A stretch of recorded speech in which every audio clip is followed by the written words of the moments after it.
आज सन्डेको दिन गाडीहरू त्यति चलेको छैन।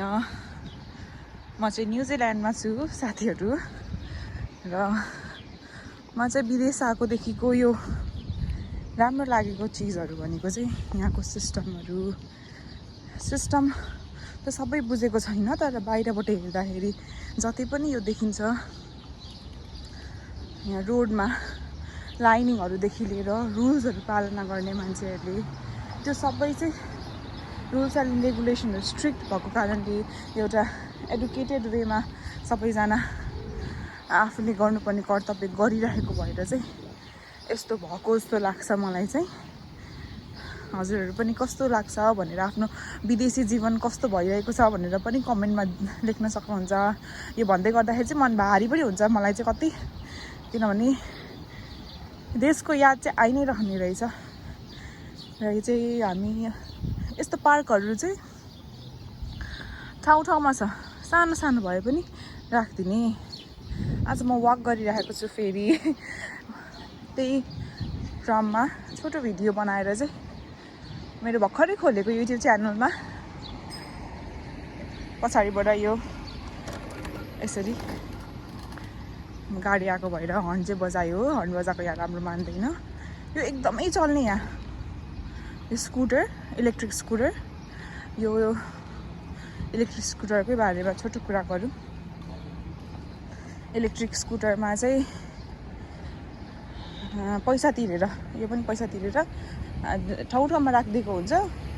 त्यो इलेक्ट्रिक स्कुटर चाहिँ आफूले पे गरेर चलाउने। अनि यहाँ हेर्न सक्नुहुन्छ, अब जति पनि काम हुन्छ नि कन्स्ट्रक्सनको काम, यहाँ कन्स्ट्रक्सनको काम चाहिँ भइ नै रहेको हुन्छ। न्युजिल्यान्डमा कन्स्ट्रक्सनको काम भइ नै राखेछ। म आएको 1 वर्ष हुन लागिसक्यो र कन्स्ट्रक्सनको काम चाहिँ कन्टिन्युस। अब कस्तो खालको यहाँको सिस्टम, हुन त नेपालमा पनि काठमाडौँमा कन्स्ट्रक्सन त भइ नै राखिरहेको थियो। यहाँ चाहिँ एकदम सिस्टमेटिक वेमा गरेको देख्दाखेरि मान्छेहरूलाई गाह्रो नहोस्, यो गाडीहरू हिँडिराख्दाखेरि पनि गाह्रो नहोस् भनेर उनीहरूले टक्क यो बोर्डर बनाइदिएको छ। यहाँ पछाडि के कन्स्ट्रक्सन भइरहेछ, पहिला यहाँ रोड थियो अनि यो पब्लिक गाडी भयो। यति सानो सानो रोडमा यति मजाले गाडी चलाउनुहुन्छ कि अब यहाँ साइलाइट फालिसक्यो, म चाहिँ कुदिहालेँ है। अनि यो पार्किङ गरेको चाहिँ पेमेन्ट आफूले अहिलेसम्म चाहिँ गरेको छैन। कतिजना नेपाली दाजुभाइहरूले त गरिसक्नु भयो होला, दिदीबहिनीहरूले यो चलाएर पनि। हामी नेपाली पनि कम छैनौँ, विदेशमा आएर पनि प्रगति गरिराख्नु भएको थुप्रै हुनुहुन्छ र प्रगति गर्दै पनि हुनुहुन्छ कतिजनाले। म पनि छु प्रगति गर्ने क्रममै। अनि बिल्डिङहरू चाहिँ यसरी, यो बारदरी भएको घर, अनि यस्तो घरहरू चाहिँ अलिक महँगो हुन्छ रेन्टहरू बस्नलाई। सिटीको यो मेन रोडमै छ। अनि यहाँ बिल्डिङहरू बनाउनको लागि यस्तो कतै पनि धुवा नजाओस्, जस्तै कन्स्ट्रक्सन भइरहेको छ भने चाहिँ अरूलाई पनि डिस्टर्बेन्स नहोस् र त्यसबाट हुने पल्युसनहरू चाहिँ कन्ट्रोल गरिहाल्ने, त्यस्तो खालको वेमा गरिन्छ। अब यहाँ हेर्नु न, बिमहरूले नठोकोस् भनेर चाहिँ यसरी बिमहरू पनि राखिदिएको छ।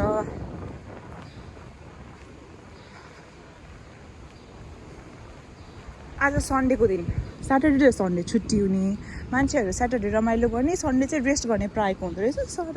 सन्डे पनि रमाइलो गर्न मिल्यो। त्यो भन्दैमा सन्डे चाहिँ मान्छेहरू रमाइलो गर्ने नि हुन्छन्।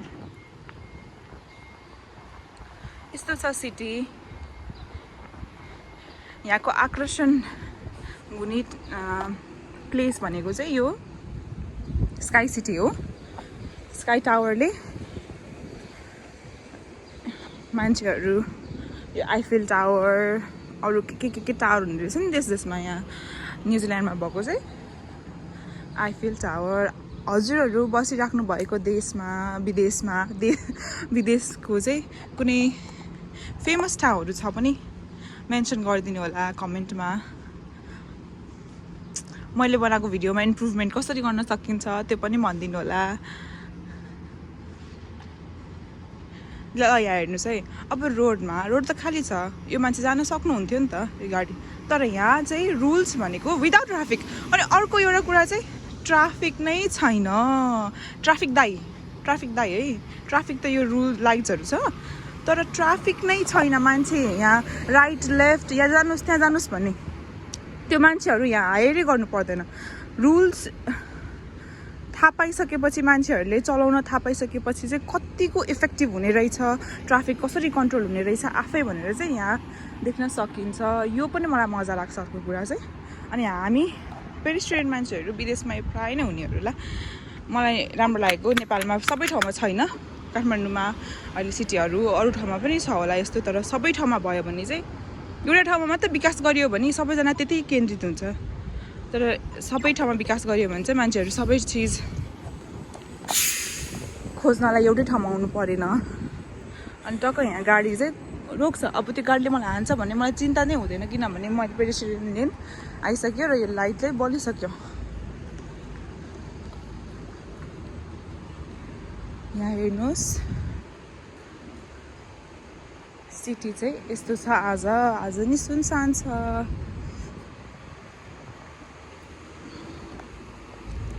यो बिल्डिङ हेर्नुहोस् त, यो बिल्डिङमा पनि बारदली रहेछ। अब आफ्नो घरमा बारदली नभइसकेपछि चाहिँ बिल्डिङमा बारदली देख्दाखेरि पनि मक्ख पर्छु क्या म चाहिँ। अनि कोठाहरूभित्र यति मेजरमेन्ट गरेर यो बनाइएको हुन्छ कि यत्रो सानो सानो ठाउँहरूलाई पनि एकदमै युटिलाइज गरेर चाहिँ ठाउँहरू बनाएको हुन्छ। यहाँ हेर्नुहोस् यो पनि अब महँगै अकोमोडेसन होला। यो सिटीमै छ, यो मेन सिटी नै हो है। अनि खास कुरा चाहिँ युनिक राम्रो भनौँ कि अब पपुलेसन चाहिँ न्युजिल्यान्डको 5 मिलियन अराउन्ड छ। यो पपुलेसन बढ्न पनि सकेला, बाहिरबाट आउने माइग्रेटेड पिपलहरूले होइन, त्यो मान्छेहरूबाट चाहिँ हामी जस्तो मान्छेहरूबाट बढ्न सकेला, तर यहीँको रेसिडेन्टहरू चाहिँ विदेश अस्ट्रेलियातर्फ गइरहेको छ भन्ने अहिले आइरहेको छ है। अब 5 मिलियन के, अब 5 मिलियन भनेको 50 लाख। नेपालमा 50 लाख भनेको त 3 करोड मान्छेहरू बेसी छन् नेपालमा। अनि यहाँ चाहिँ 50 लाख भन्दाखेरि इट्स भेरी लेस होइन, एकदमै कम भइसक्यो क्या। अनि त्यो कारणले गर्दाखेरि नि मान्छे धेरै हुनुहुन्न। यो धेरै के भन्ने, अब यहाँ त्यही पपुलेसन लेस भइसक्ने बित्तिकै नै अकुपेसन चाहिँ धेरै नै एफेक्ट हुने रहेछ। अब यति ठुल्ठुलो बिल्डिङहरू हुन्छ नि, यो चाहिँ यो सबै यो अफिसहरूको लागि हुन्छ। अनि यो अफिसहरूको लागि कलेजहरूको लागि बनाएको बिल्डिङ त खाली भएर बसिरहेको हुन्छ पछि यस्तो छुट्टीहरूमा। हुन त स्कुलहरू खाली नै हुने हो।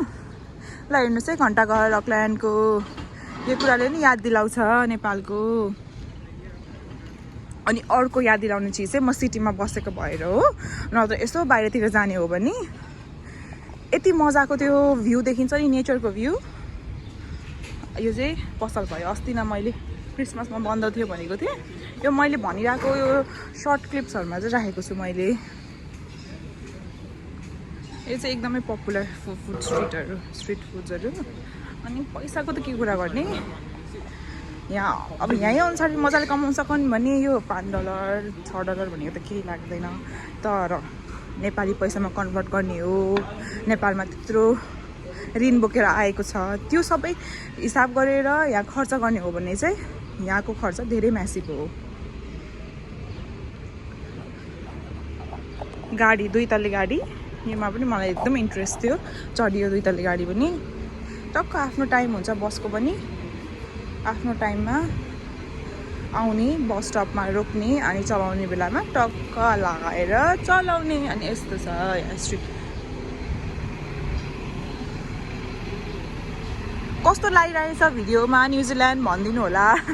र केही यस्तो ठाउँ चाहिँ छ कि भन्ने हजुरहरूलाई जिज्ञासा छ भने चाहिँ मलाई कमेन्ट गर्नु। छ भने मैले पुग्न सक्ने ठाउँ, किनभने म हिँडेर गर्ने हो, गाडी लिएको छैन, त्यहाँसम्म पुग्न सक्यो भने म अवश्य पनि म त्यहाँ त्यो ठाउँ चाहिँ देखाउने छु। अनि अर्को चाहिँ समुद्र पनि मजा आउने छ यहाँ, मलाई युनिक लाग्ने चाहिँ, किनभने नेपालमा त समुद्र छैन। अब त्यहाँ 6 सेकेन्ड बाँकी छ है, मैले चाहिँ देखिरहेको छु, क्यामेराले चाहिँ देखिरहेको छैन। 3 सेकेन्ड भयो, 1 सेकेन्ड भइसक्यो। यहाँ टेलिफोन हुनुपर्ने, टेलिफोन युज के भएर नगर्ने भएर हो कि यहाँ छ, यहाँ पनि छैन रहेछ टेलिफोन। यस्तो हेर्नु न, टक्क बस्ने ठाउँहरू पनि कति मजाले बनाइदिएको छ नि। अब बस्न मन लागेको छ भने बस्न मिल्यो। अनि यहाँ होमलेसहरू पनि हुन्छ। अर्को कुरा चाहिँ होमलेसहरूबाट चाहिँ अलिक बस्नुपर्ने हुन्छ। सबै होमलेस त्यस्तो अलिक के भन्ने हिंसात्मक वा त अट्याकिङ खालको हुन्न, तर आफूले चाहिँ कसियस भएर बसेकै राम्रो हो। यहाँ होमलेसहरू पनि बस्छ। होइन, कन्स्ट्रक्सनको कुरा गरेको थिएँ नि अघि मैले, कन्स्ट्रक्सन यहाँ भइ नै रहेको छ। अब एकदमै यो सस्टेनेबल कन्स्ट्रक्सन गरेर हो कि एकदमै टाइम लाउने कि यहाँ चाहिँ एउटा कुराहरू हेरेर गरेर पनि होला टाइम लाउने। त्यो चाहिँ सिनेमा हल मैले भनेको थिएँ सर्टमा। अनि यहाँ अर्को ब्युटिफुल कुरा चाहिँ के हो भने चाहिँ यहाँ हामीले हिँडिरहेछौँ भने एउटै के भन्छ त्यसलाई, एउटै कन्ट्रीबाट आएको मान्छेहरू धेरै देखिँदैन। डिफ्रेन्ट कन्ट्रीको मान्छेहरू हुनुहुन्छ यहाँ। अनि त्यो भइसक्ने बित्तिकै चाहिँ कलरफुल भइसक्यो कि यो कन्ट्री। यही ब्रोडकास्ट गरेर राख्दाखेरि पनि अब न्युजिल्यान्डकै मान्छे मात्र भन्ने हुँदैन, न्युजिल्यान्डको भन्दा अरू देशको मान्छेहरू धेरै हुन्छ क्या। यो खै I don't want to say that, but के भन्ने हो, वाइट पिपल्सहरू धेरै हुन्छ। अनि हामी जस्तो एजियन्सहरू पनि हुन्छ, तर एजियन पनि अरू देशबाट आएको एजियनहरू। अनि यो भयो यो अर्को स्ट्रिट मेन, यसरी देखाऊँ ल। अब म चाहिँ अहिलेको लागि चाहिँ बाई बाई भन्ने टाइम भएको छ। यस्तो रहेको छ न्युजिल्यान्ड। हजुरहरूलाई अझै पनि धेरै देखाइदिनु न न्युजिल्यान्ड भनेर भन्नुहुन्छ नि, अझै छ है धेरै चिजहरू चाहिँ न्युजिल्यान्डमा। कमेन्ट गर्नु होला, लाइक गर्न नबिर्सिनु होला कस्तो लाग्यो, र हजुरहरूले प्रतिक्रिया चाहिँ दिन अवश्य नभुल्नु होला। मैले के गर्न सक्छु अझै राम्रो भन्ने कुराहरू चाहिँ। कति मजाले बुढाबुढीहरू हातसँग मात्रै हिँडिराख्नु भएको रहेछ। मलाई पनि भोलिपर्सि यसरी नै बुढासँग जीवन काट्नु छ ल। सबैजना हाँसी खुसी बस्नु होला। फेरि पनि have a good day, by by.